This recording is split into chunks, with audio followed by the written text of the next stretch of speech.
Salut, jeudi 18 décembre 2025. Donc toujours dans la série Tonton Vlad, Poutine, quand il parle, il explique que les Occidentaux développent des armes dans l'espace. Et je dis ça parce que ça recoupe la couverture de The Economist 2026, où à un moment donné, à côté du bateau, là, à la gauche du bateau, on voit un petit laser, on voit un satellite avec un petit laser.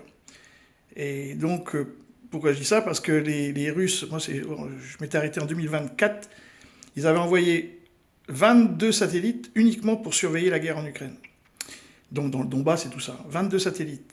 Donc ils voient des choses. Et ils voient que nous, par exemple, donc je ne sais pas si les Américains sont dans le coup, mais en tout cas, nous on a Thales, on a Ariane Espace, et donc on sait faire des choses, hein, ça il n'y a pas de problème. Et donc, lui il explique quand même que l'OTAN est en train de se mettre en branle et que ça va finir, on va y aller quoi, cool. Aujourd'hui, nous constatons que la situation géopolitique reste tendue. Dans certaines régions, elle devient carrément critique. Les pays de l'OTAN renforcent et modernisent leurs forces. Ils développent et déploient de nouveaux types d'armes, y compris dans l'espace. En Europe, on endoctrine les populations en leur faisant craindre un affrontement inévitable avec la Russie, en leur faisant croire qu'elles doivent se préparer à une guerre majeure. Diverses personnalités qui occupaient ou occupent encore des postes à responsabilité semblent avoir tout simplement oublié leurs responsabilités. Elles sont guidées par des intérêts politiques à court terme, personnels ou collectifs, et non par les intérêts de leur peuple, et alimentent de plus en plus l'hystérie.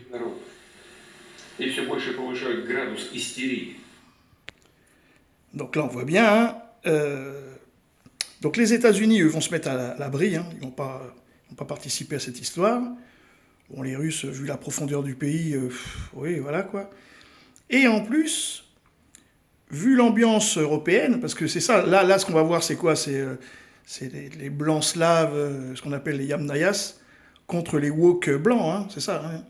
Et du coup, la société occidentale woke, comme elle fait peur à l'Inde, elle fait peur à la Chine, à la Corée du Nord et à l'Iran, on voit déjà le bloc. Hein. Si jamais il y avait une confrontation, si l'OTAN voulait y aller, il y aurait Russie, plus Chine, plus Corée du Nord, plus Iran, plus peut-être Pakistan, plus Venezuela, plus d'autres pays, peut-être l'Inde. 5 milliards contre 1 milliard, on sait qui c'est qui gagne. Hein. Salut les amis.